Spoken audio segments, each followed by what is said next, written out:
نحمدہ ونصلی علی رسولہ الکریم اما بعد فاعوذ باللہ من الشیطان الرجیم بسم اللہ الرحمن الرحیم۔ عقیدہ ختم نبوت کورس کا سلسلہ جاری ہے اور آج ہم مرزا غلام احمد قادیانی اور اس کی سیرت سے متعلق یعنی اس کی سوانح سے متعلق چند باتیں آپ کے سامنے عرض کریں گے، کیونکہ ہم نے پیچھے کچھ مدعیان نبوت کا ذکر آپ کے سامنے کیا تھا کہ فلاں زمانے میں کون آیا، فلاں زمانے میں کون آیا، تو آج اسی سلسلے کو آگے بڑھاتے ہوئے مرزا غلام احمد قادیانی کا ذکر کریں گے۔ غلام احمد نہ بولو۔ دیکھیں، بات یہ ہے کہ مرزا غلام احمد قادیانی کو غلام احمد بولا جائے یا نہ بولا جائے، تو اس سلسلے میں یاد رکھیے گا کہ جب کوئی چیز اس کا نام ہوتی ہے نا، تو نام تو اس کا اسی انداز میں لیا جائے گا جس انداز میں اس کا نام ہے اور وہ جس حساب سے مشہور ہے، صحیح ہے نا۔ یہ نہیں ہو سکتا کہ آپ جو ہے وہ اس کو مخاطب کرتے ہوئے، اس کا ذکر کرتے ہوئے، اس کی بات کرتے ہوئے اس کا نام کچھ اور لے لو، نام تو وہ لینا پڑے گا اس کا۔ تو اس لیے ٹھیک ہے، معنی کے اعتبار سے وہ حضور علیہ الصلوۃ والسلام کا غلام نہیں تھا، لیکن نام بہرحال اس کا غلام احمد تھا، تو اس لیے یہ نام تو لیا جائے گا۔ دوسری بات یہ ہے اس سلسلے میں کہ اس کا نام غلام احمد یہ خود ہمارے لیے دلیل ہے کہ یہ جو اپنے آپ کو کہتا ہے کہ قرآن پاک میں مجھے کہا گیا کہ عیسیٰ علیہ السلام نے کہا تھا کہ ایک نبی احمد آئیں گے تو وہ میں ہوں، تو ہم کہتے ہیں کہ تیرا نام تو غلام احمد ہے۔ بات سمجھ آ رہی ہے؟ قرآن میں فرمایا گیا ہے من بعد اسمہ احمد، ایک نبی آئیں گے جن کا نام احمد ہوگا، وہ جناب سید عالم صلی اللہ علیہ وسلم کی ذات اقدس و اطہر ہے، لیکن یہ کہتا تھا کہ قرآن میں میرا نام موجود ہے اسمہ احمد کے نام، یعنی کہ جو آئیں گے وہ احمد ہوں گے، تو اس کو غلام احمد کہہ کے ہم خود جو ہے وہ اس کی اس دلیل کو توڑ دیتے ہیں کہ تیرا نام تو غلام احمد ہے اور قرآن میں جس کا ذکر ہے اس کا نام احمد ہوگا، تو غلام احمد اور احمد میں فرق تو ہوتا ہے۔ سمجھ آئی کہ نہیں ہے؟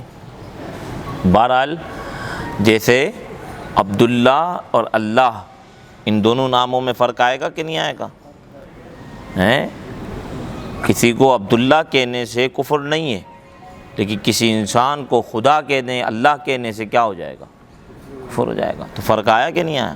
تو اس لیے احمد اور غلام احمد میں بھی کیا ہے؟ فرق ہے۔ تو یہ کہنا کہ اسے غلام احمد نہ کہا جائے، معنوی اعتبار سے تو ٹھیک ہے کہ یہ حضور علیہ السلام کا غلام تو نہیں تھا، لیکن بہرحال اس کا نام بدلا بھی نہیں جا سکتا، کیونکہ جو نام رکھا ہوا ہے، کتابوں میں نام لکھا ہوا ہے، آپ اس کو ہٹا تو نہیں سکتے، اب اس نام سے آ گیا دنیا کے اندر، تو اس لیے بہرحال جیسے میں ایک سمجھانے کے لیے ایک اور مثال آپ کے سامنے عرض کر دوں کہ آپ بخاری شریف اٹھائیں، مسلم شریف اٹھائیں، احادیث کی کتابیں اٹھا لیں کہ کئی راویان صحابہ اور تابعین کے اندر آپ کو ان کا نام ملے گا یزید۔ نام کیا ملے گا آپ کو؟ یزید۔ اب آپ بولیں نہیں یزید تو برا نام ہے، ہمارے لیے اس زمانے کے اعتبار سے برا نام ہے۔ کیونکہ اس میں ایک ایسے شخص کی یاد آ جاتی ہے کہ جس نے جناب سید عالم صلی اللہ علیہ وسلم کے شہزادے امام علی مقام امام حسین رضی اللہ تعالیٰ عنہ کے ساتھ ناروا سلوک کیا، تو اس اعتبار سے ہم میں سے کوئی بھی اپنی آل اولاد میں کسی کا نام یزید نہیں رکھتا، لیکن جن کا نام کتاب و سنت کے اندر یزید لکھا گیا ہے تو انہیں یزید ہی پڑھا جائے گا نا، ان کے نام کو ہم بدل تو نہیں سکتے۔ تو اس لیے جو چیز نام پڑ جاتی ہے وہ نام ہی رہے گا، اس کو آپ بدل نہیں سکتے۔ بہرحال نام کے معنوی اعتبار سے آپ کہہ سکتے ہیں کہ بظاہر تو نام کے اعتبار سے غلام احمد ہے، لیکن کام جو ہے وہ غلام ابلیس والے اس نے کیے ہیں، وہ ٹھیک ہے، وہ آپ بھلے اس میں اعتراض کر سکتے ہیں۔ بہرحال یہ مرزا جو ہے اس کی پیدائش 1839 کے اندر اس کی پیدائش ہوئی، اور ضلع گرداسپور کے ایک گاؤں قادیان میں یہ پیدا ہوا۔ اس کے والد کا نام غلام مرتضیٰ تھا اور اس کی والدہ کا نام چراغ بی بی تھا۔ اچھا، اب پرابلم یہ ہے کہ مرزا غلام احمد قادیانی قادیان کا رہنے والا تھا، لیکن یہ ایسا آدمی تھا کہ یہ کبھی کچھ بولتا تھا کبھی کچھ بولتا تھا، اس لیے اس نے جو اپنا نسب بتایا ہے تو ایک مرتبہ تو کتاب البریہ کے اندر اس نے کہا کہ اس کا تعلق جو ہے وہ مغل قوم سے ہے۔ کس قوم سے ہے؟ مغل قوم سے۔ پھر اسی کتاب کے اندر ایک اور جگہ کہا کہ بھائی اس کا تعلق فارسی نسل سے، یعنی اس کے آبا و اجداد جو ہے وہ فارسی تھے، کیونکہ حدیث پاک کے اندر یہ فرمایا گیا کہ ایک فارس کا رہنے والا ہوگا کہ علم اگر ثریا ستارے پر بھی ہوگا تو وہ لے آئے گا، اور محدثین کہتے ہیں کہ حضور علیہ السلام کا اس حدیث پاک سے اشارہ امام اعظم ابو حنیفہ کی طرف تھا، لیکن یہ اس نے جب یہ حدیث پاک پڑھی ہوگی تو اس نے کہا بھائی ہمارے آبا و اجداد بھی کون تھے؟ فارسی نسل سے تھے۔ پھر اس نے ایک جگہ کہا، ظاہر امام مہدی کے بارے میں آپ کو معلوم ہے کہ امام مہدی سادات سے ہوں گے، امام حسن کی اولاد سے ہوں گے جب وہ تشریف لائیں گے، تو اس نے اپنے آپ کے لیے کہنا شروع کر دیا کہ خدا نے مجھے شرف بخشا ہے کہ میں اسرائیلی بھی ہوں اور فاطمی بھی ہوں۔ اسرائیلی کیسے ہوں؟ کیونکہ حضرت عیسیٰ علیہ السلام بنی اسرائیل سے ہیں، حضرت عیسیٰ علیہ السلام، اور یہ اپنے آپ کو مسیح بھی کہتا ہے، اور مسیح تو اسرائیل سے ہوں گے، تو کہتا ہے خدا نے مجھے شرف بخشا ہے کہ میں اسرائیلی بھی ہوں۔ صحیح ہے؟ اور امام مہدی خود کو مہدی بھی کہتا ہے، عیسیٰ علیہ السلام بھی کہتا ہے، امام مہدی بھی کہتا ہے خود کو، اور امام مہدی ہوں گے امام حسن کی اولاد سے، تو کہتا ہے کہ میں فاطمی بھی ہوں، یعنی سیدہ فاطمہ الزہرا کی اولاد سے بھی ہوں۔ سمجھ آئی؟ پھر کہتا ہے کہ میں علوی تو نہیں ہوں مگر فاطمی ہوں۔ اب علوی مولا علی کی اولاد کو کہا جاتا ہے، وہ اولاد کہ جو حضرت فاطمہ الزہرا رضی اللہ تعالیٰ عنہ کے علاوہ جو اولاد ہے، یعنی امام حسن امام حسین، ان کے علاوہ جو آپ کی دیگر ازواج سے اولاد بھی ہیں مولا کائنات کی، ان کو علوی کہا جاتا ہے۔ تو کہتا ہے میں علوی تو نہیں ہوں، میں فاطمی ہوں۔ اب دیکھیں آپ، ایک جگہ کہا کہ میں ہمارے آبا و اجداد فارس سے ہیں، ایک جگہ کہتا ہے کہ میں اسرائیلی ہوں، ایک جگہ کہتا ہے کہ میں فاطمی ہوں، پھر جو ہے وہ ایک جگہ کہتا ہے کہ ہمارا تعلق تو مغل خاندان سے بھی تھا۔ آپ سمجھ آئی؟ تو یہ آپ اس بات کو سمجھیے کہ جگہ جگہ اس نے اپنے الگ الگ جو ہے وہ تعارف کروائے ہیں۔ پھر صرف یہی نہیں، بھئی آریہ جو قوم ہے وہ لوگ کرشن کے ظہور کا انتظار کرتے ہیں کہ کرشن کا ظہور ہوگا، تو وہ کہتا ہے مرزا اپنی کتاب حقیقت الوحی کے اندر کہ وہ کرشن جس کا انتظار آریہ قوم کر رہی ہے وہ کرشن میں ہی ہوں۔ اب جو ہے وہ خود کرشن بھی بن گیا۔ پھر جو ہے وہ ایک جگہ سکھوں کے لیے اس نے کہا کہ امین الملک جے سنگھ بہادر، اللہ تعالیٰ نے الہام مجھے کیا ہے کہ وہ بھی میں ہی ہوں۔ بات سمجھ آئی؟ اب سکھ قوم کا جو بڑا ہے وہ بھی یہ بن گیا، آریوں کا بڑا بھی یہ بن گیا۔ اسی طریقے سے اس کے اعترافات میں کہیں پہ جو ہے نا وہ اپنے لیے ہندوؤں کی پوزیشن بھی اپنا لیتا ہے۔ تو کہنے کا مطلب یہ کہ اس کوئی بیماری تھی، بیماری یہ تھی کہ جب بھی دنیا کے اندر کوئی بڑا اسٹیٹس دیکھتا کہ یہ بہت بڑی چیز ہے، کہتا ہے وہ میں ہی ہوں۔ شیعوں کو پکارتے ہوئے کہتا ہے کہ تم جو ہے وہ مردہ علی تم جو ہے وہ مردہ علی کو یاد کرتے ہو جبکہ زندہ علی تو میں ہوں۔ اور سمجھ آئی؟ یعنی شیعوں کے یہاں امام مولا علی رضی اللہ تعالیٰ عنہ کا مقام اور مرتبہ انبیاء سے بھی اعلیٰ ہے، ان کا ایک نظریہ ہے۔ چونکہ ان کے نزدیک مولا علی ایک بڑی ہستی ہیں، تو اب یہ شیعوں کو مخاطب کرتے کہہ رہا ہے کہ بھائی وہ بھی میں ہی ہوں۔ پھر ایک جگہ کہتا ہے کہ 100 حسین یعنی 100 حسین جو ہے میری جیب میں موجود ہیں، یعنی شیعوں کو کہنے کے لیے، یا میں نہیں کہہ رہا اس وقت، جبکہ ہے بڑا گھٹیا جملہ، لیکن یہ کن کو کہہ رہا ہے اس وقت؟ مخاطب کون ہے اس کے؟ شیعہ ہیں، کہ تم جو ہے وہ حسین کے نام کا ماتم کرتے ہو، جبکہ ایسے حسین تو 100 میری جیب میں موجود ہیں، الیاذ باللہ۔ کہنے کا مطلب یہ ہے کہ اس کو ایک تھا کہ جو بھی اعلیٰ نسب، اعلیٰ خاندان کچھ بھی ہوتا، یہ اس کو اپنی طرف جو ہے وہ منسوب کر لیتا، تو یہ اپنا خاندانی تعارف جو ہے وہ اس انداز میں کرا رہا ہے۔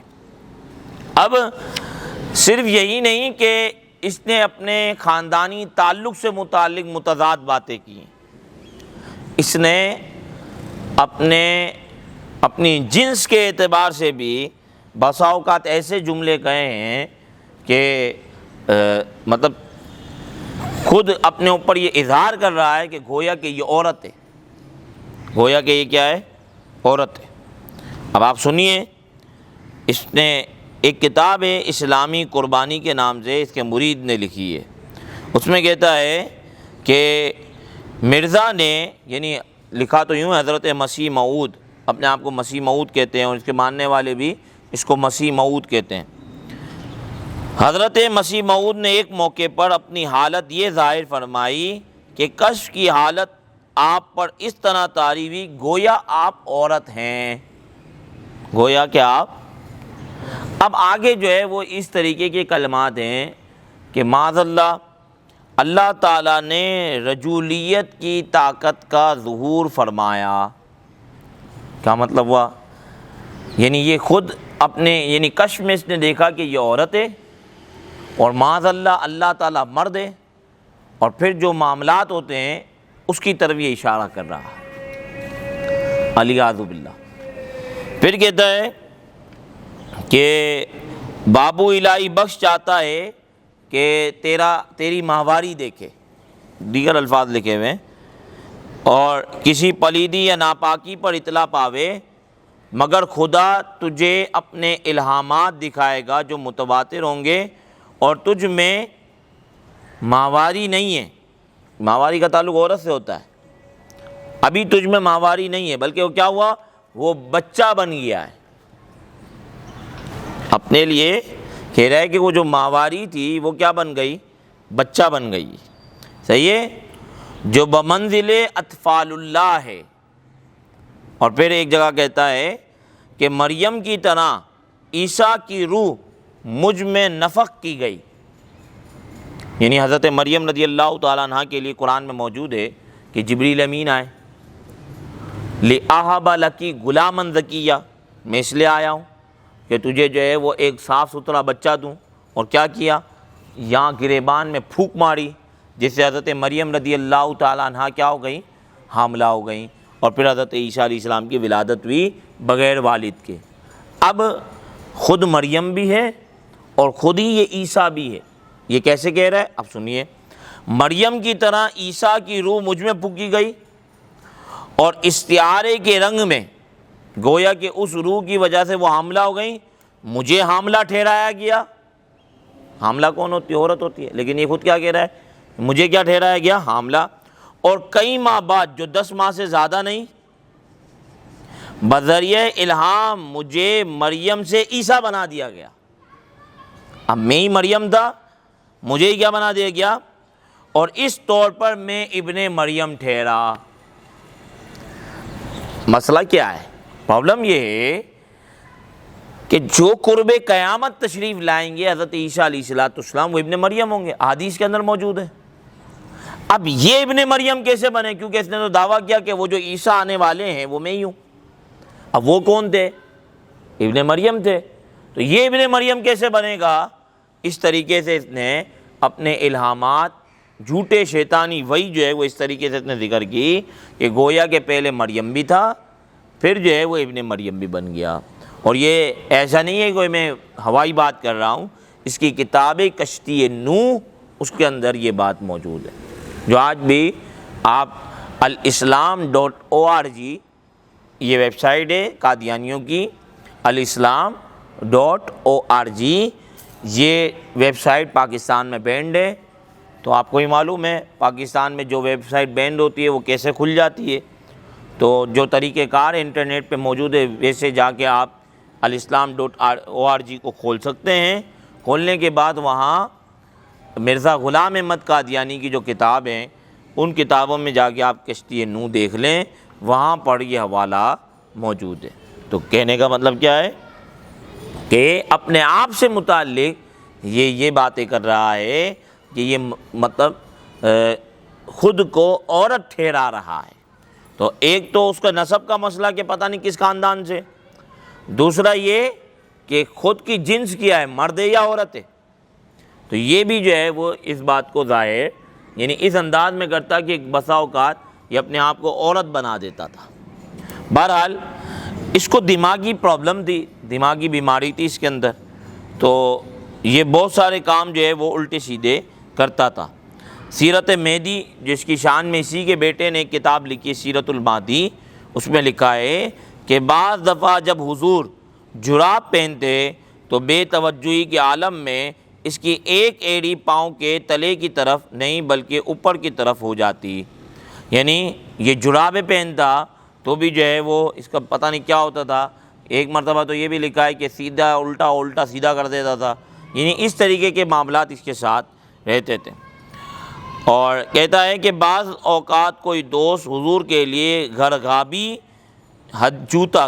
جوتی ہدیتاً لے آتا تو آپ بسا اوقات دایاں پاؤں بائیں میں ڈال دیتے اور بایاں دائیں میں۔ آپ بات سمجھے کہ اس طریقے سے اس کو یہ مسئلہ تھا۔ اور یہاں بھی لکھا ہے کہ یہ براہین احمدیہ اس کی کتاب ہے جس میں لکھا ہوا ہے کہ آپ کو شیرنی سے بہت پیار تھا، میٹھے سے بہت پیار تھا، مرض بول کیونکہ اس کو بہت زیادہ کثرت سے پیشاب آتی تھی، بھی آپ کو عرصے سے لگی ہوئی تھی، یعنی پیشاب کی بیماری بھی آپ کو عرصے سے لگی ہوئی تھی۔ اس زمانے میں آپ مٹی کے ڈھیلے بعض وقت جیب میں ہی رکھتے تھے اور اسی جیب میں گڑ کے ڈھیلے بھی رکھ لیا کرتے تھے۔ ہاں سمجھ آ رہی ہے؟ نہیں ہے مسئلہ؟ ہاں یہ ایک ہی جیب میں ڈھیلے بھی پڑے ہیں اور گڑ بھی پڑے ہوئے ہیں۔ یہ حالت جو ہے وہ اس کی دماغی تھی جو خود کو معاذ اللہ نبی کہہ رہا ہے۔ اچھا اب ایک جگہ یہ کہتا ہے کہ کوئی ثابت نہیں کر سکتا کہ میں نے کسی انسان سے قرآن یا حدیث یا تفسیر کا ایک سبق بھی پڑھا، ایک سبق بھی کسی استاد انسان سے پڑھا ہو، کوئی یہ ثابت نہیں کر سکتا، یا کسی مفسر یا محدث کی شاگردی اختیار کی ہے۔ پس یہی محدودیت جو نبوت محمد کے منہاج پر مجھے حاصل ہوئی ہے اور اسرار دین بلا واسطہ میرے پر کھولے گئے ہیں، یعنی یہ اب وہ حضور علیہ السلام کے لقب امی پر یہ جو ہے وہ معاذ اللہ اپنا ہاتھ صاف کرنا چاہ رہا ہے، یعنی میں نے کسی انسان سے نہیں پڑھا۔ آگے اب یہ اپنی کتاب روحانی خزائن جلد 14 کے اندر یہ بات موجود ہے۔ اسی روحانی خزائن جلد 13 میں کیا موجود ہے وہ بھی سن لیں۔ بچپن کے زمانے میں میری تعلیم اس طرح ہوئی کہ جب میں 6 سال کا تھا تو ایک فارسی خواہ معلم میرے لیے نوکر رکھا گیا جنہوں نے قرآن شریف اور چند فارسی کتابیں مجھے پڑھائیں، اور اس بزرگ کا نام فضل الہی تھا۔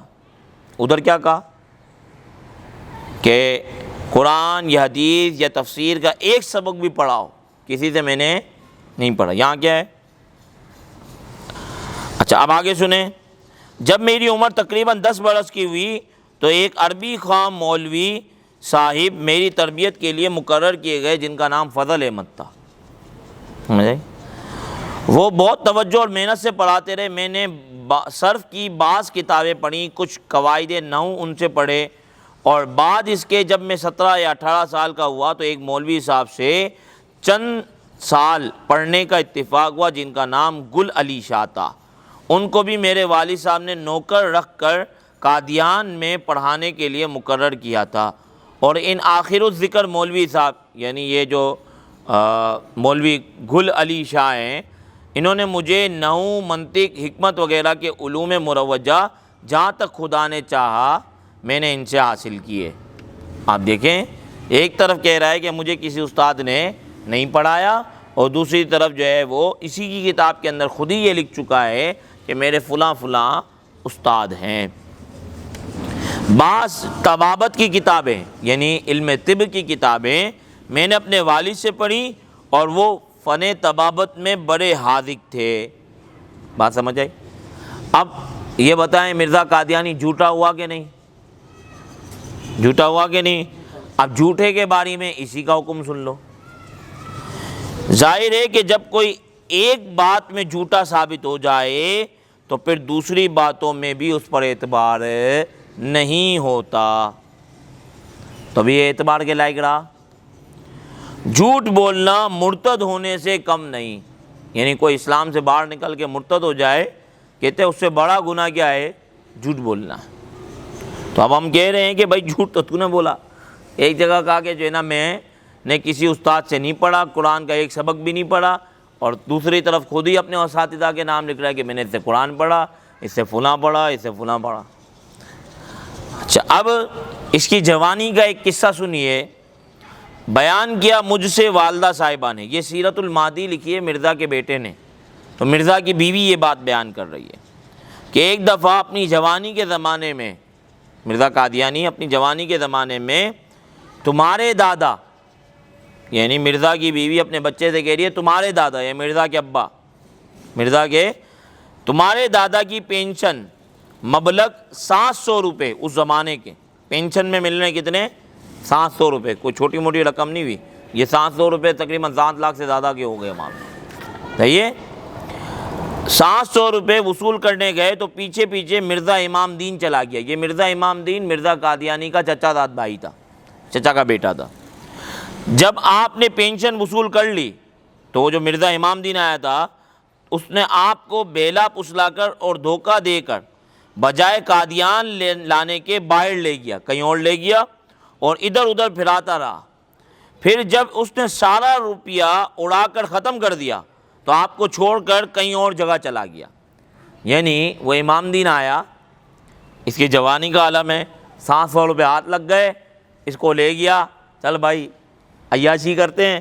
عیاشی کرنے کے بعد جو ہے وہ اس کو چھوڑ دیے، جب پیسے ختم ہو گئے نا اس کا ساتھ چھوڑ کے بھاگ گیا۔ تو حضرت مسیح موعود اس شرم سے گھر واپس نہیں آئے کہ باپ کی پینشن لینے گیا تو سارا مال اڑا دیا۔ سمجھے؟ اب وہ کیا کیا عیاشی کی یہ کون بتائے؟ ہاں، یہ کون بتائے کہ کیا کیا عیاشی کی؟ یہاں پر میں ایک اور بات آپ کو سناتا چلوں کہ یہ جو مرزا قادیانی ہے یہ اس کو کیا عادت تھی؟ ایک بوتل تھی جس کا نام تھا ٹانک وائن۔ وائن آپ کو پتہ ہے کس کو کہتے ہیں؟ وائن شراب کو کہتے ہیں۔ اب یہ قرآن حکیم ہے، انہوں نے لکھا ہے کہ ٹانک وائن ایک قسم کی طاقتور اور نشہ دینے والی شراب ہے جو ولایت سے سرہن بوتلوں میں آتی ہے، اس کی قیمت 1.5 روپیہ ہے۔ یہ 1933 کی بات ہو رہی ہے کہ وہاں پہ ایک بندے نے لکھا ہے کہ ٹانک وائن ایک قسم کی شراب ہے، اور جو کمزور ہوتا ہے نا وہ شخص پیتا ہے یہ شراب تاکہ طاقت آ جائے، اور اس کو یہ مسئلہ لگا ہوا تھا کمزوری کا۔ سمجھ سکتے ہیں آپ؟ تو ایک اس نے اپنا خط لکھا ہے، اور یہ خطوط امام بنام غلام، یہ کتاب آج بھی انٹرنیٹ پہ انہی کی ویب سائٹ پہ موجود ہے، اس کے اندر یہ بات موجود ہے کہ اس نے اپنے ایک غلام یعنی حکیم محمد حسین صاحب کو اس نے ایک خط لکھا۔ اس خط میں اس نے لکھا کہ اس وقت میاں یار محمد بھیجا جاتا ہے کہ آپ اشیاء خود خرید دیں اور ایک بوتل ٹانک وائن کی پلومر کی دکان سے خریدیں، مگر ٹانک وائن چاہیے، اس کا لحاظ رہے۔ صحیح ہے؟ اب ایک سوال ہوا کہ بھائی کہ یہ کیا بات ہے کہ مطلب موصوف ٹانک وائن پی رہے ہیں، سمجھ آئی؟ تو آپ اب یہ کہ اخبار پیغام صلح ہے، اس کے اندر یہ بات چھپی کہ آپ تمام دن تصنیفات کے کام میں لگے رہتے مرزا، راتوں کو عبادت کرتے، بڑھاپا بھی بڑھتا تھا، تو اندر ان حالات میں کہ پورا دن کتابیں لکھنے میں، رات عبادت کرنے میں جا رہا ہے، اگر ٹانک وائن بطور علاج پی بھی لی تو کیا بات لازم آ گئی؟ سمجھ آئی؟ ایک بندہ اتنا کام کر رہا ہے، کمزوری ہو گئی ہے، تو اگر اس نے وائن پی لی تو کیا بات آ گئی؟ آپ سمجھ سکتے ہیں؟ اب آپ سوچیں کہ وہ جو 700 روپے تھے اس کا کیا ہوا ہوگا؟ ہاں، وہ 700 روپے تھے اس کا کیا بنا ہوگا؟ اچھا، اب آپ ادھر ایک اور بات سنیے ساتھ، یہ بات لکھی ہوئی ہے، یہ بات میں آپ کو سیرت مہدی سے سنا رہا ہوں، یہ مرزا بشیر احمد نے لکھی ہے یہ کتاب، اسی کا بیٹا ہے غلام احمد قادیانی کا۔ اس میں لکھا ہے کہ ڈاکٹر میر محمد اسماعیل صاحب نے مجھ سے بیان کیا کہ حضرت مسیح موعود عورتوں سے بیعت صرف زبانی لیتے تھے، ہاتھ میں ہاتھ نہیں لیتے تھے۔ یہ اس کا ایک تقویٰ بیان کیا جا رہا ہے کہ حضرت ہاتھ میں ہاتھ نہیں لیتے تھے، صرف کیا کرتے تھے؟ بولے نا، زبان سے۔ ہاں، اب یہی ڈاکٹر اسماعیل صاحب بیان کر رہے ہیں کہ مرزا کی بیوی نے ایک مرتبہ یہ بات کہی کہ حضرت صاحب کے ہاں ایک بوڑھی ملازمہ بھانو نام کی تھی، وہ ایک رات جب کہ خوب سردی پڑ رہی تھی حضرت کو دبانے بیٹھی، چونکہ وہ لحاف کے اوپر سے دباتی تھی، اس لیے یہ پتہ نہ لگا کہ جس چیز کو دبا رہی ہے وہ حضور کی ٹانگیں نہیں ہیں بلکہ پلنگ کی لکڑی ہے۔ سنیں مزیدار بات ہے۔ تھوڑی دیر کے بعد حضرت صاحب نے فرمایا، بھانو آج بڑی سردی ہے۔ بھانو کہنے لگی، ہاں، اب یہ پنجابی میں کہا ہے، مطلب اتنی ٹھنڈی ہے کہ آپ کی پاؤں جو ہے وہ لکڑی ہو چکے ہیں۔ بات سمجھ آئی؟ ایک طرف حضرت جو ہے وہ بیعت کرتے ہوئے ہاتھ میں ہاتھ نہیں لے رہے، اور دوسری طرف خاتون سے پاؤں دبوا رہے ہیں۔ تو یہ سوال ہوا، باقاعدہ قادیانیوں سے سوال کیا گیا، الحکم اخبار قادیان کا مشہور اخبار، اس میں سوال ہوا کہ حضرت اقدس غیر عورتوں سے ہاتھ پاؤں کیوں دبواتے ہیں؟ یہ سوال ہوا۔ تو جواب دیا، وہ نبی معصوم ہیں، ان سے مس کرنا اور اختلاط منع نہیں بلکہ موجب رحمت و برکت ہے۔ آپ سمجھ رہے ہیں؟ میں صرف یہ بات سمجھانا چاہ رہا ہوں کہ وہ 700 روپے کا کیا ہوا تھا، سمجھ آئی کہ نہیں ہے؟ کہ ایک طرف جو ہے وہ اس طریقے کی باتیں کرنا اور دوسری طرف موصوف کی حرکتیں ملاحظہ کیجیے۔ اور محمدی بیگم کا قصہ تو پھر کبھی آپ کو سنائیں گے کہ یہ ہاتھ دھو کے اس عورت کے پیچھے پڑ گئے تھے کہ اسے موصوف جو ہے وہ شادی کر لیں، اتنی بدوائیں دیں اور کہا کہ اللہ نے میرا یہ رشتہ کروا دیا ہے، لیکن بہرحال زندگی میں ترس ترس کے مر گیا، محمدی بیگم اس کے ہاتھ نہ آئی۔ سمجھ آئی؟ بہرحال یہ پوری ایک ڈیٹیل کہانی ہے کہ اس میں کیا ہوا تھا۔ اس نے جو نا وہ جو اس کا محمدی بیگم کا شوہر تھا اس کو بھی بدوائیں دی تھی اس نے کہ وہ یوں ہو جائے، وہ اس کو بھی کچھ نہیں ہوا۔ سمجھ آئی؟ بہرحال تو یہ جو ہے وہ موصوف کی کارستانیاں ہیں۔ اور اب آپ کو میں صرف اس بات کی طرف ایک توجہ دلا کے آگے جانا چاہتا ہوں کہ ایک تو یہ نا کہ یہ پڑھا لکھا کیا پڑھا، اچھا یہ دنیاوی تعلیم میں بھی فیل ہو گیا، مذہبی تعلیم میں بھی ایسا برا حال تھا۔ یہ سب سے پہلے جو ہے نا یہ بنا تھا مناظرہ کرتا تھا، آریوں سے، ہندوؤں سے، عیسائیوں سے یہ باقاعدہ مناظرے کرتا تھا، اور یہ ان حوالوں سے مارکیٹ میں مشہور ہو چکا تھا، سمجھ آئی؟ لیکن ساتھ ساتھ ایک طرف تو یہ عیسائیوں سے مناظرے ہیں، اب دوسری طرف اس کے حالات کیا ہیں کہ اس کے انگریزوں سے اچھی یاری بن چکی تھی، اور کیسی یاری تھی اس حوالے سے میں آپ کو چند اس کی باتیں سناتا ہوں۔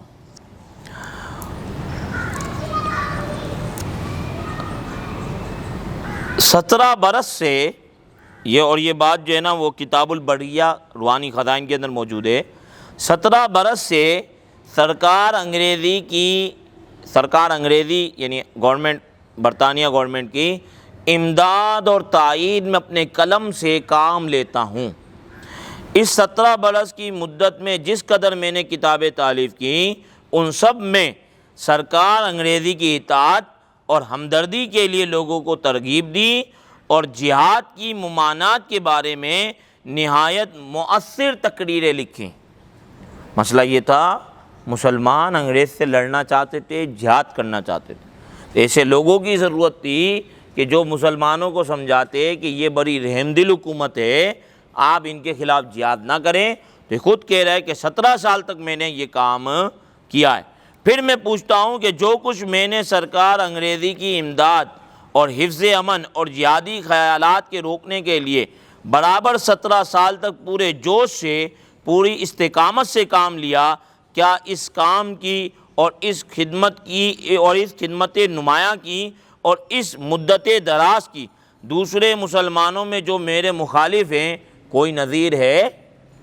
یعنی کہہ رہا ہے کہ میں نے 17 سال لگائے، بتاؤ میرے جیسا کوئی ایک ہو جو اتنا گورنمنٹ کا جو ہے وہ ہمدرد ہو۔ صرف یہی نہیں، اب سنیں، مجھ سے یہ بات جو ہے نا وہ ستارہ کیسرا کے اندر اس نے اپنی یہ بات لکھی ہے، مجھ سے سرکار انگریزی کی حق میں جو خدمت ہوئی وہ یہ تھی کہ میں نے 50,000 کے قریب کتابیں لکھیں، 50,000 کے قریب کتابیں اور رسائل اور اشتہارات چھپوا کر اس ملک اور دوسرے بلاد اسلامیہ یعنی دوسرے اسلامی ممالک میں اس مضمون کے شائع کیے کہ گورنمنٹ انگریزی ہم مسلمانوں کی محسن ہے، یعنی ہم پر احسان کرنے والی ہے، لہذا ہر ایک مسلمان کا یہ فرض ہونا چاہیے کہ اس گورنمنٹ کی سچی اطاعت کرے اور دل سے اس دولت کا شکر گزار اور دعا گو رہے۔ اور یہ کتابیں میں نے مختلف زبانوں یعنی اردو، فارسی، عربی میں تالیف کر کے اسلامی ملکوں میں پھیلا دیں، یہاں تک کہ اسلام کے 2 مقدس شہروں مکہ اور مدینہ میں بھی بخوبی شائع کرا دیں، اور روم کے پایہ تخت قسطنطنیہ اور بلاد شام اور مصر اور کابل اور افغانستان کے متفرق شہروں میں بھی جہاں تک ممکن تھا اشاعت کرا دیں، جس کا نتیجہ یہ نکلا کہ لاکھوں انسانوں نے جہاد کے وہ غلط خیالات چھوڑ دیے جو نافہم ملاؤں کی تعلیم سے ان کے دلوں میں تھے۔ آپ سمجھے؟ یعنی جہاد کے خلاف پوری اس نے کمپین کی کہ مسلمانوں کے ذہن سے جہاد کی جو ہے وہ خوبیاں نکل جائیں۔ اب جو ملکہ وکٹوریہ تھی، 60 سال اس کو اپنی حکومت کے ہو چکے تھے، جس پر اس کی تاج پوشی ہونی تھی 60 سال میں۔ یہ مطلب 60 سال اس نے حکومت کر لی ملکہ وکٹوریہ نے برطانیہ پہ، بادشاہت کے اس کے 60 سال گزر گئے۔ تو اب اس پہ اس نے ایک رسالہ لکھا تھا، تحفہ کیسرا، کیسر کہتے ہیں محل کو، تو کیسرا کے لیے تحفہ، اس نے ایک کتاب لکھی تھی۔ اس میں لکھتا ہے، اس کے ٹائٹل پہ اس پہ یہ بات لکھی تھی، نہیں، اس کتاب کے اندر یہ بات لکھی ہے، اس خدا کا شکر ہے جس نے ہمیں یہ عظیم الشان خوشی کا دن دکھلایا کہ ہم نے اپنی ملکہ معظمہ کیسرا ہند و انگلستان کی 60 سالہ جبلی کو دیکھا۔ جس قدر اس دن کے آنے سے مسرت ہوئی، کون اس کا اندازہ کر سکتا ہے۔ ہماری محسنہ کیسرا مبارکہ کو ہماری طرف سے خوشی اور شکر سے بھری ہوئی مبارکباد پہنچے، خدا ملکہ معظمہ کو ہمیشہ خوشی سے رکھے۔ یہ وہ ملکہ معظمہ ہیں جس نے مسلمانوں کا بے دریغ خون بہایا ہے، لیکن آپ دیکھیں کہ اس کی ہمدردی اس کے ساتھ جو ہے وہ کس قدر کی جا رہی ہے۔ ایک کتاب اس کی نور الحق، اس کے ٹائٹل پہ اس نے لکھا ہے الحمدللہ والمنہ، یعنی تمام تعریف اللہ کے لیے اور اس کی کا احسان ہے، کہ یہ رسالہ مبارکہ جس میں حضرت ملکہ معظمہ کیسرا دامہ اقبالہا کی برکات کا ذکر ہے، یعنی اس رسالے میں نے اس کی برکات لکھی ہیں کہ اس ملکہ کی برکات کیا ہیں، اور یہ بیان کہ جناب ملکہ ممدوحہ کے عہد عدالت مہد میں اور ان کی نہایت روشن ستارہ کی تاثیر سے انواع و اقسام کی زمینی و آسمانی برکتیں ظہور میں آئی ہیں، یعنی یہ جو زمین اور آسمان کی برکتیں ہمیں مل رہی ہیں یہ اس ملکہ وکٹوریہ کی برکتوں سے مل رہی ہیں، صحیح ہے، اور منتبہ ہو کر انہی وجوہ کی مناسبت سے نام اس کا ستارہ کیسرا رکھا گیا۔ آپ سوچ رہے ہیں کہ کس قدر جو ہے وہ تعریف کی جا رہی ہے ملکہ وکٹوریہ کی، تو یہ موصوف کا حال ہے۔ اور اس نے ایک تحفہ گولریہ کے اندر اس نے اشعار لکھے ہیں، اب چھوڑ دو جہاد کا اے دوستوں خیال، دین کے لیے حرام ہے اب جنگ اور قتال، اب آ گیا مسیح جو دین کا امام ہے، اپنے آپ کو مسیح کہتا تھا، اب آ گیا مسیح جو دین کا امام ہے، دین کے تمام جنگوں کا اب اختتام ہے، دین کے نام پہ اب جنگیں ختم ہو گئے، اب آسمان سے نور خدا کا نزول ہے، اب جنگ اور جہاد کا فتویٰ فضول ہے، جنگ جہاد کی بات نہ کرو، دشمن ہے وہ خدا کا جو کرتا ہے اب جہاد، یعنی جب جہاد کر رہا ہے وہ کیا ہے؟ خدا کا دشمن ہے، منکر نبی کا ہے جو یہ رکھتا ہے اعتقاد، خود نبی، اور چونکہ اس نے منع کیا جہاد نہیں کرو تو اب جو اعتقاد رکھتا ہے کہ جہاد ہونا چاہیے وہ ایک نبی کا منکر ہے، خود کو نبی کہہ رہا ہے اور کہہ رہا ہے نبی کا منکر ہے۔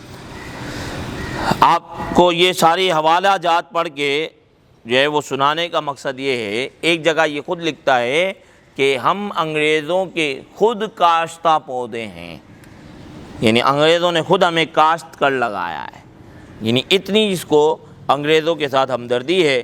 اب ظاہر ہے میں آپ کو بتاؤں کہ انگریز جو ہے وہ مسلمانوں سے لڑ لڑ کے تھک چکا ہے،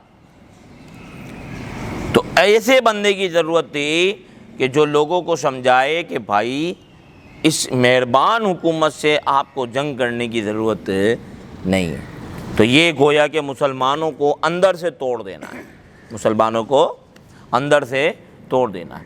یہ ایک جگہ پہ سیالکوٹ میں کلرک کی نوکری کرتا تھا، منشی تھا وہاں پر یہ، تو وہاں پر ایک عیسائی پادری اس سے ملنے آتا تھا، تو چونکہ عیسائیوں سے تو مناظرے کرتا تھا، تو عیسائی پادری ملنے آتا تھا تو لوگ جو ہے وہ کہنے لگے کہ یہ تم کیا کرتے ہو، پادری ناراض ہونے لگے دوسرے کہ یہ تم کیا کرتے ہو، ایک وہ شخص جو ہمارا ہی رد کرتا ہے تم مجھ سے جا کے ملتے ہو، تو کہتے ہیں کہ یہ بڑے کام کا بندہ ہے، پادری کہتا ہے کہ یہ بڑے کام کا بندہ ہے، اور کیا مطلب کام کا بندہ ہے؟ وہ کام بعد میں کھلا کہ مسلمانوں کو آپس میں لڑوا دیا اور مسلمانوں میں یہ تبلیغ کی کہ انگریزوں کے ساتھ جہاد کرنا کیا ہے؟ فضول ہے۔ یہی سیم بات جو ہے وہ سر سید احمد خان نے کی، اس نے اپنے لیے نبوت وغیرہ کا دعویٰ نہیں کیا، لیکن انگریزوں کی وفاداری اور ان کے خلاف جو لوگ جہاد کرنے کے لیے آمادہ تھے ان کے خلاف سر سید احمد خان نے بھی زبان کو دراز کیا اور جو ہے وہ ملکہ وکٹوریہ کی بڑی تعریفیں کی۔ خطبات سر سید آپ اٹھا کر دیکھیں، ملکہ وکٹوریہ کی تعریفوں پہ تعریفیں اس کے خطبات کے اندر بڑی پڑی ہے، سمجھ آیا آپ؟ تو اس نے بھی، یعنی یہ دونوں بندے تھے انگریز کے ایسے بندے کہ جنہوں نے باقاعدہ جو ہے وہ انگریزوں کے خلاف جہاد سے، ان کے خلاف لڑائی سے روکا مسلمانوں کو، اور جو ہے وہ مسلمانوں کے پیٹھ میں جو ہے نا یوں سمجھے کہ چھڑا گھونپا۔ یہی وجہ ہے آپ نے 9-10 کی کلاسوں کے اندر یہ کتاب کا نام پڑھا ہوگا، اسباب بغاوت ہند، سر سید احمد خان نے کتاب لکھی تھی اسباب بغاوت ہند۔ یہ بغاوت کس بات کی ہے؟ ٹائٹل پہ نام لکھا ہے اسباب بغاوت ہند، بغاوت کس بات کی؟ مطلب میں اپنے ملک کو بچانے کے لیے اگر نکل رہا ہوں تو میں کس کی بغاوت کر رہا ہوں؟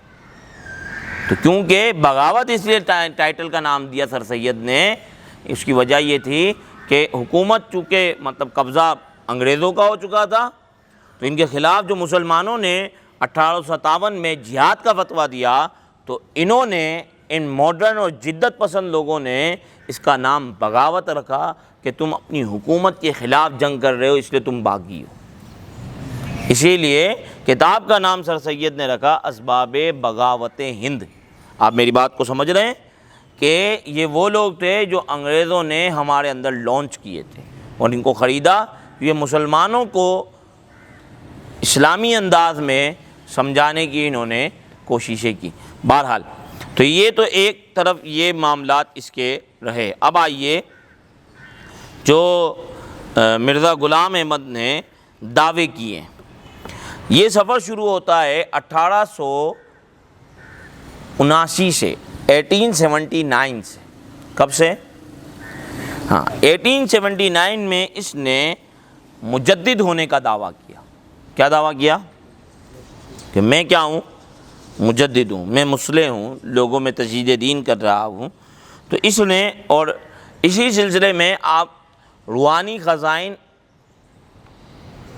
مرزا غلام احمد کی قادیانی کی جتنی بھی کتابیں ہیں، ان کتابوں کے مجموعے کا نام ہے روحانی خزائن۔ تو یہ شیطانی خزائن ہے حقیقت میں، لیکن اس کا نام کیا رکھا ہوا ہے انہوں نے؟ 23 جلدیں ہیں اس کی۔ کتنی جلدیں؟ تو شروع کی جو جلدیں ہیں، ان شروع کی جلدوں میں براہین احمدیہ 4 جلدوں میں موجود ہے۔ شروع کی جلدوں کے اندر براہین احمدیہ ہے، جس کے 6 جلدیں، لیکن شروع میں اس نے 4 جلدیں لکھی تھیں۔ تو اس کے اندر اس نے اپنے بارے میں یہ دعویٰ کرنا شروع کر دیا کہ میں جو ہے وہ اس زمانے کا مجدد اور مصلح ہوں۔ تو یہ 1879 یعنی 1879 سے اس نے یہ بات کہنے کا آغاز کیا تھا۔ بات سمجھ آئی؟ اور اس کے بعد پھر اس نے اس سے آگے بڑھ کے اپنے لیے یہ دعویٰ کیا کہ یہ محدث ہے۔ کیا نام کیا ہے اسے؟ محدث اس کو کہتے ہیں کہ جس پر الہام ہوتا ہے۔ تو یہاں اس نے یہ بات کہنا شروع کی کہ مجھ پر بارگاہ الہی سے کیا ہونا شروع ہوتا ہے؟ الہام ہوتا ہے۔ نبوت کا دعویٰ نہیں بلکہ محدثیت کا دعویٰ ہے جو خدا تعالیٰ کے حکم سے کیا گیا۔ اس میں شک نہیں کہ محدثیت بھی ایک شعبہ قویہ نبوت کا اپنے اندر رکھتا ہے۔ تو محدث چونکہ اللہ تعالیٰ کی بارگاہ سے کسی کو اگر کوئی بات القاء کی جائے تو وہی تو ہو نہیں سکتی، یہ وہی نبی پر ہوتی ہے۔ تو الہام جو ہے وہ اللہ تعالیٰ فرماتا ہے، لیکن یاد رکھیے گا الہام پر عمل کرنا بندے کے لیے خود بھی واجب نہیں ہوتا، چاہے جائے کہ دوسرے پر اس کا وجوب ہو۔ سمجھ آ رہی ہے نا؟ آپ کو ایک بات الہام ہوئی یا خواب میں آپ کو ایک بات بتلائی گئی کہ آپ جو ہے وہ صبح 50 روپے صدقہ دیں، سمجھانے کے لیے دے رہا ہوں۔ اب 50 روپے صدقہ دینا شرعاً کیا ہے؟ واجب ہے۔ شریعت میں دیکھیں تو واجب ہے، منفل ہے، دو تو ثواب ہے، نہیں دو تو کوئی گناہ نہیں۔ تو آپ کو خواب میں بتلایا گیا کہ آپ 50 روپے صدقہ دیں، تو کیا آپ پر واجب ہو گیا؟ نہیں ہوا۔ دے دیں الگ بات ہے، لیکن واجب آپ پر نہیں ہوا۔ اور خواب میں آپ کو ایسی بات بتلائی گئی، آپ کے دل میں ایسی بات آئی کہ جو شریعت کے خلاف ہے، جو شریعت کے 50 روپے صدقہ دینا شریعت کے خلاف ہے، لیکن پھر بھی آپ پر عمل کرنا واجب ہے۔ آپ کو ایسی بات بتلائی گئی جو شریعت کے خلاف ہے، تو نہ عمل کرنا واجب ہے، نہ عمل کرنا واجب ہے۔ سمجھ آئی؟ کیونکہ یہ شیطانی ہو سکتا ہے۔ کیا ہو سکتا ہے؟ ہاں، یہ آپ پر عمل کرنا واجب نہیں ہے۔ بات سمجھ آئی؟ بلکہ نہ عمل کرنا واجب ہے۔ 50 روپے تو صدقہ دے دو تو ٹھیک ہے، کوئی مسئلہ نہیں، لیکن آپ کو یہ بتایا گیا کہ آپ پر فجر کی نماز معاف کر دی گئی ہے۔ آپ جو ہے وہ اس بات پر عمل نہ کرنا کیا ہے، بلکہ فجر کی نماز کیا کرنی؟ پڑھنی پڑے گی۔ صحیح ہے؟ آپ کو یہ اعلان میں بتایا گیا کہ جو آپ نے اپنی بہن سے قطع تعلقی کی ہوئی ہے، اس کو برقرار رکھیے گا، اپنی بہن کے قریب یا اس سے کبھی بھی جو ہے نا وہ تعلقات اچھے نہ کیجیے گا۔ اس پہ نہ عمل کرنا واجب ہے. جاؤ بین سے تعلقات اچھے کرو. کیوں؟ کیونکہ صلہ رحمی کا اللہ حکم دیتا ہے, رسول اللہ حکم دیتے ہیں, اور قطع رحمی سے منع کرتے ہیں. بات سمجھ آئی کہ نہیں آئی؟ تو الہام کی دو پوزیشن بھی کہ نہیں بھی, کہ آپ کو ایک بات دل میں آئی, آپ کے جو ہے نا خواب میں بتلائی گئی وہ بات کہ جو شریعت کے موافق ہے لیکن آپ پر واجب, شریعت نے واجب نہیں کی تو الہام بھی آپ پر واجب. اور خواب میں آپ کو ایسی بات بتائی گئی جو خلاف شریعت ہے تو اس پہ عمل نہ کرنا کیا ہے؟ کلیئر؟ تو الہام وہ چیز ہے کہ جس کی وجہ سے بندے پر خود کوئی چیز واجب نہیں ہوتی, چاہے جائے کہ میرے الہام سے ان پر یا ان پر کوئی چیز واجب ہو جائے. بات سمجھ آئی؟ جب مجھ پر کوئی چیز واجب نہیں, مجھے خواب میں بتایا گیا کہ بھائی فلاں حاجی صاحب کو کہیں کہ وہ جو ہے وہ ایک مرغی کا صدقہ دیں. اب میں گیا حاجی صاحب کے پاس, حاجی صاحب وہ مجھے خواب میں بتایا کہ آپ مرغی کا صدقہ دیں. صحیح ہے؟ اب حاجی صاحب پہ واجب ہو گیا؟ نہیں ہوا نا. تو میرے الہام سے کوئی چیز مجھے کہا جائے کہ تم مرغی کا صدقہ دو, مجھ پر واجب نہیں ہوگی میرے الہام کی وجہ سے, ان پر کیوں واجب ہوگی؟ جبکہ وہی کیا ہے؟ وہی پر ایمان لانا نبی کے لیے بھی ضروری ہے, غیر نبی کے لیے بھی ضروری ہے. فرق سمجھ آ رہی ہے الہام اور وحی کا کانسیپٹ؟ لیکن اس نے محدثیت کے چکر میں اپنے آپ کو محدث بنا کر اس نے لوگوں کو منوانا شروع کیا کہ مجھ پر جو الہام آ رہا ہے وہ تمہیں بھی ماننا پڑے گا. یہ اس نے محدثیت کو, جو اللہ کی بارگاہ سے الہامات ہیں, اس کو اس نے وحی کے درجے میں ڈال دیا. بات سمجھ آ رہی ہے نہیں آ رہی؟ اب اس کے بعد جب محدثیت سے آگے بڑھا تو اس نے دعویٰ کیا مہدی ہونے کا. حضور علیہ السلام نے آج سے 1300 سال پہلے جس مہدی کی بشارت دی تھی وہ مہدی میں ہی ہوں. سمجھ آئی؟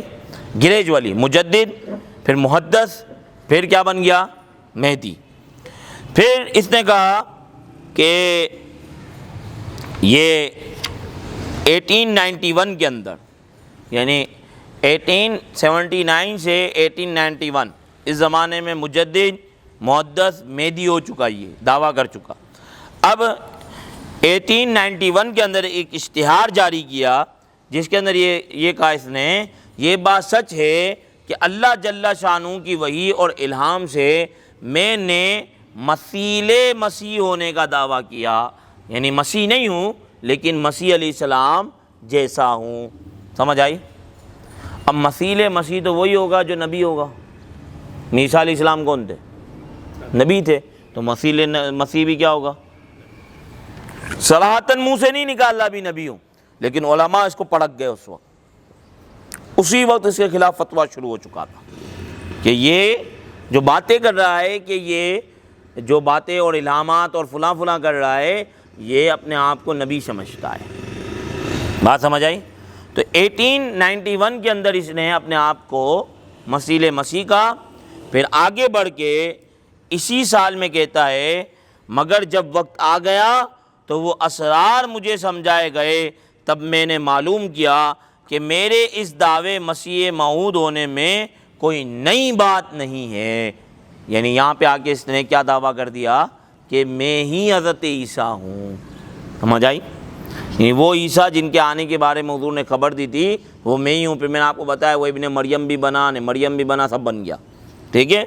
آگے مریم کی طرح, اب یہ میں آپ کو حوالہ سنا چکا ہوں. آگے جس آنے والے مسیح موعود کا حدیثوں سے پتہ لگتا ہے اس کا انہی حدیثوں سے یہ نشان دیا گیا ہے کہ وہ نبی ہوگا اور امتی ہوگا. سمجھ آئی؟ کہ ظاہر ہے وہ نبی ہے, عیسیٰ علیہ السلام کی نبوت تو ختم نہیں ہوگی. مسیح موعود جو آنے والا ہے اس کی علامت یہ لکھی گئی کہ وہ نبی اللہ ہوگا, یعنی خدا تعالیٰ سے وہی پانے والا ہوگا. لیکن اس جگہ نبوت تامہ کاملہ مراد نہیں, کیونکہ نبوت تامہ کاملہ پر مہر لگ چکی, بلکہ وہ نبوت مراد ہے جو محدثیت کے مفہوم تک محدود ہے. یعنی اب یہ نبوت کے معنی میں تبدیلی شروع ہو گئی کہ عیسیٰ علیہ السلام نبی ہیں, لیکن وہ نبوت تامہ کاملہ تو حضور کو مل گئی, حضور خاتم النبیین ہیں, لیکن یہ بھی نبی ہیں. اب وہ نبی کے مفہوم میں, تاکہ چونکہ خود مسیح موعود بن بیٹھا تو اب اپنے آپ کو نبی ثابت کر رہا ہے.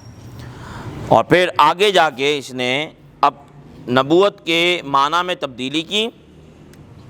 کہتا ہے کہ میں رسول اور نبی ہوں، یعنی باعتبار ذلیت کاملہ کے میں وہ آئینہ ہوں جس میں محمدی شکل اور محمدی نبوت کا کامل انعکاس ہے. یعنی میں ایسا آئینہ ہوں جس میں محمدی نبوت بالکل واضح نظر آتی ہے، محمدی شکل سامنے واضح نظر آتی ہے.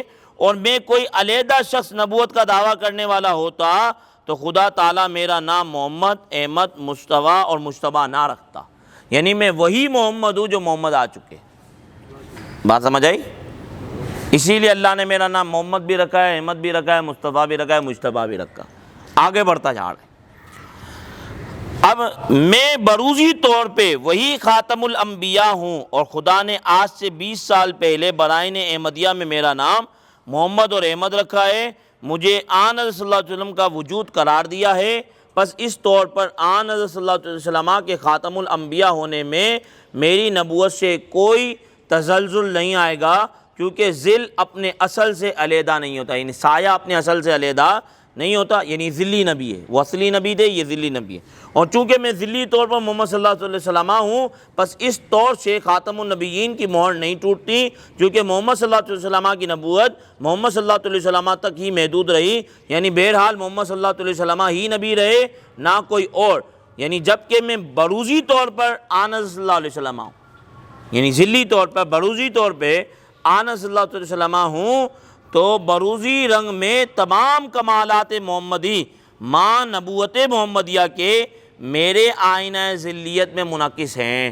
یعنی جو ان کے کمالات تھے وہ مجھ میں چھپ کے نظر آ رہے ہیں سب کو. سمجھ آ رہی ہے؟ اب آگے جا کے یعنی ایک طرف تو یہ نا کہ میں بروزی نبی ہوں، بروزی طور پہ یہ ہوں، یہی ہے. اور اب یہ کہتا ہے کہ میں اس خدا کی قسم کھاتا ہوں جس کے ہاتھ میں میری جان ہے، اسی نے مجھے بھیجا ہے اور اسی نے میرا نام نبی رکھا ہے اور اسی نے مجھے مسیح موعود کے لقب سے پکارا ہے. سچا خدا وہی ہے جس نے قادیان میں اپنا رسول بھیجا. پھر کہتا ہے خدا تعالیٰ سچا ہے، مگر خدا تعالیٰ پر بہتان باندھنے والا، یعنی اب یہ آگے ایک دعویٰ کر رہا ہے، میں مسیح موعود ہوں اور وہی ہوں جس کا نام سرور انبیاء نے نبی اللہ رکھا ہے. نبوت کا دعویٰ کر دیا اپنا. اب یہ بروزی اور ذلی نبی میں چھپنا چاہ رہا تھا کہ شریعت انہی کی ہوگی، میں تو اس شریعت کو اسی طریقے سے جیسے وہ لائے تھے نافذ کرنے آیا. لیکن آگے جا کے کہتا ہے میری وحی میں امر بھی ہوتا ہے، یعنی میں کسی بات کا حکم بھی دیتا ہوں، نہیں بھی. اور اگر کہو کہ شریعت سے وہ شریعت مراد ہے جس میں نئے احکام ہوں تو یہ باطل ہے. یعنی نئی شریعت نہیں لایا، لیکن میری وحی میں امر بھی ہے، نہیں بھی. یعنی میں کسی بات کا حکم بھی دے دیتا ہوں اور کسی بات سے منع بھی کرتا ہوں. پھر کہتا ہے کہ آج سے حضور کی شریعت میں تو جہاد تھا نا، اب یہ کہہ رہا ہے کہ میری وحی کے اندر امر بھی ہوتا ہے، نہیں بھی ہوتا ہے. نئی شریعت آئی نا کہتے نئی شریعت نہیں لایا، تو نئی شریعت میں اور کیا ہوگا. آج سے انسانی جہاد جو تلوار سے کیا جاتا تھا خدا کے حکم سے بند کر دیا گیا. اگر تو حضور ہی کی شریعت نافذ کرنے آیا تھا تو حضور تو فرماتے کہ جہاد تو قیامت تک جاری رہے گا. اب اس کے بعد جو شخص کافر پر تلوار اٹھاتا اور اپنا نام غازی رکھتا ہے وہ اس رسول کریم کی نافرمانی کرتا ہے جس نے آج سے 1300 سال پہلے فرمایا تھا کہ مسیح موعود آنے پر تمام تلوار کا جہاد ختم ہو جائیں گے، جبکہ معلوم نہیں کہ اس حضور علیہ السلام نے کب فرمایا تھا یہ بات. لیکن بہرحال سوال یہ پیدا ہوتا ہے کہ تو کہتا ہے کہ میں تشریعی نبی نہیں ہوں، میں نئی شریعت نہیں لایا، تو یہ باتیں کون سی ہیں پھر؟ صحیح ہے. تو کہنے کا مطلب یہ ہے کہ ایک طرف اپنے آپ کو نبی قرار دیا. اب سوال یہ ہے کہ اگر تو ذلی نبی ہے، بروزی نبی ہے، اور تو کہتا ہے کہ میں تشریعی نئی شریعت نہیں لایا، تو پھر تیرے ماننے نہ ماننے کا حکم کیا ہوگا؟ کوئی فرض کرو تجھے نہیں مانتا تو اس پر کیا حکم لگے گا؟ سنیں، خدا تعالیٰ نے مجھ پر ظاہر کیا ہے کہ ہر شخص جس کو میری دعوت پہنچی اور اس نے مجھے قبول نہیں کیا وہ مسلمان نہیں. ایسا شخص جو موسیٰ کو مانتا ہے مگر عیسیٰ کو نہیں مانتا، یا عیسیٰ کو مانتا ہے مگر محمد صلی اللہ علیہ وسلم کو نہیں مانتا، یا محمد صلی اللہ علیہ وسلم کو مانتا ہے پر مسیح موعود کو نہیں مانتا، یعنی اس مرزا کو نہیں مانتا، وہ نہ صرف کافر بلکہ پکا کافر اور دائرہ اسلام سے خارج۔ یہ سٹیٹمنٹ مرزا غلام احمد قادیانی کے بیٹے خلیفہ ثانی مرزا محمود کی ہے کہ وہ پکا کیا ہے؟ کافر ہے۔ آپ بات سمجھیں۔ اور پھر مرزا خود کہتا ہے کہ اب یہاں پہ ایک آخری بات سن لیں کہ مرزا کہتا ہے کہ جو شخص تیری پیروی نہیں کرے گا، یعنی اللہ تعالیٰ نے اس سے کہا ہے مرزا سے، جو شخص تیری پیروی نہیں کرے گا، تیری بیت میں داخل نہیں ہوگا، تیرا مخالف رہے گا، وہ خدا اور رسول کی نافرمانی کرنے والا جہنمی ہے۔ بات سمجھ آ گئی؟ تو یہاں میں نے آپ کو یہ بات عرض کی کہ مرزا غلام احمد قادیانی جو ہے وہ کس طریقے سے گریجولی اس نے نبوت کا دعویٰ کیا، اسٹیپ بائی اسٹیپ آگے بڑھتا رہا، اور 26 مئی 1908 میں 26 مئی 1908 میں یہ واصل جہنم ہوا، مر گیا۔ یہ مرا کیسے تھا؟ اصل میں اس کی حالت، اس کو ہیضے کا مرض لگا ہوا تھا، بار بار اس کو پاخانہ آتا تھا، تو اس کی حالت ایسی ہو گئی تھی کہ یہ اپنے بستر پر ہی پاخانہ کر دیتا تھا۔ اس میں اتنی کمزوری ہو چکی تھی کہ یہ بستر سے اٹھ نہیں سکتا تھا۔ بہرحال یہاں اس کی بیوی کا یہ اسٹیٹمنٹ ہے کہ آپ کو ایک اور دست آیا مگر ضعف اس قدر تھا کہ آپ پاخانہ نہ جا سکتے تھے، اس لیے میں نے چارپائی کے پاس ہی انتظام کر دیا، آپ وہیں بیٹھ کر فارغ ہوئے، پھر اٹھ کر لیٹ گئے اور میں پاؤں دباتی رہی مگر کمزوری بہت ہو گئی تھی۔ اس کے بعد ایک اور دست آیا، دست تو سمجھتے نا، موشن، اور پھر آپ کو ایک کے آئی۔ جب آپ کے سے فارغ ہو کر لیٹنے لگے تو اتنا ضعف تھا کہ آپ لیٹے لیٹے پشت کے بل چارپائی پر گر گئے اور آپ کا سر چارپائی کی لکڑی سے ٹکرایا اور حالت دیگرگوں ہو گئی۔ حضرت صاحب کو اس حال کی شکایت اکثر ہو جایا کرتی تھی، جس سے بعض اوقات بہت کمزوری ہوتی تھی اور آپ اسی بیماری میں فوت ہو گئے۔ بات سمجھ آئی؟ تو بہت بری حالت میں یہ مرا۔ بعض لوگوں نے اپنی کتابوں میں لکھا ہے، اصل میں بعض لوگوں کا قصور نہیں ہے، کیونکہ مرزا قادیانی کے ایک ماننے والے نے یہ بات لکھی ہے کہ مرزا قادیانی جو ہے وہ پاخانے میں مرا تھا، واش روم میں اس کا انتقال ہوا تھا، لیکن درست بات یہ ہے کہ اس کا جو انتقال ہے یہ اسی کے بستر پہ ہوا تھا، اور اس کو ہیضے کی بیماری تھی، بہت خراب حالت تھی، بار بار جو ہے نا وہ پاخانہ اس سے نکلتا رہتا تھا۔ بہرحال یہ بہت اچھی کنڈیشن میں بھی دنیا سے جاتا تو بھی یہ بندہ جھوٹا تھا، کیونکہ نبوت کا دعویٰ کرنے والا دنیا سے بہت اعلیٰ طریقے سے بھی رخصت ہو جائے تو وہ خراب ہے۔ صحیح ہے؟ بات اصل اس کے دعویٰ ہیں، اسی لیے میں یہ بات کہتا ہوں اور کوشش بھی اسی بات کی طرف کرتا ہوں کہ کسی کو غلط ثابت کرنے کے لیے جھوٹی بات یا جھوٹی روایت بیان کرنے کا کوئی فائدہ نہیں۔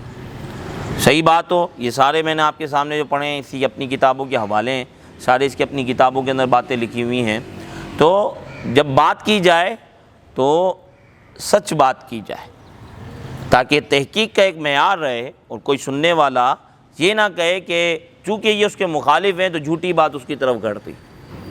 اس لیے بندہ جتنا ہی غلط کیوں نہ ہو، بات اس سے متعلق سچی بات کی جائے تاکہ آپ کی بات کا وزن رہے کہ آپ غلط بات نہیں کر رہے۔ تو مرزا جیسے بھی مرا واصل جہنم ہوا اور قیامت میں ظاہر بدترین عذاب کا شکار ہوگا، لیکن جو ہے وہ یہ کہنا کہ اس کا موت پاخانے میں بھی تھی، ہمیں اس کا کوئی مضبوط حوالہ نہیں ملتا۔ بہرحال اللہ تبارک و تعالیٰ میں قادیانی اور قادیانیت کے فتنوں سے بچائے، ان کے شرور سے بچائے۔ اب انشاءاللہ ایک درس کے اندر اس کی گالیاں اور پھر 53 اور 74 کی تاریخ اور حضرت عیسیٰ اور حضرت امام مہدی سے متعلق چند باتیں رہ گئی ہیں، تو یہ پھر ہمارا کورس انشاءاللہ مکمل ہو جائے گا۔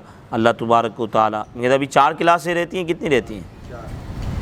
4 کلاسیں 8 ہو گئی آج، 7ویں کلاس، تو ٹھیک ہے انشاءاللہ بہت ساری باتیں ابھی بھی کافی سارا میٹر باقی ہے۔ اللہ تبارک و تعالیٰ ہمیں عمل کی توفیق عطا فرمائے اور جو کچھ بیان کیا اسے یاد رکھنے کی توفیق عطا فرمائے۔ اللہ تعالیٰ عقیدہ ختم نبوت کا ہمیں حقیقی محافظ بنائے، آمین بجاہ نبی الامین صلی اللہ علیہ وسلم۔ اللہم ربنا تقبل منا انک انت السمیع العلیم وتب علینا یا مولانا انک انت التواب الرحیم۔ صلی اللہ تعالیٰ علی خیر خلقہ سیدنا و مولانا محمد و علیہ وصحبہ اجمعین برحمتک یا ارحم الراحمین۔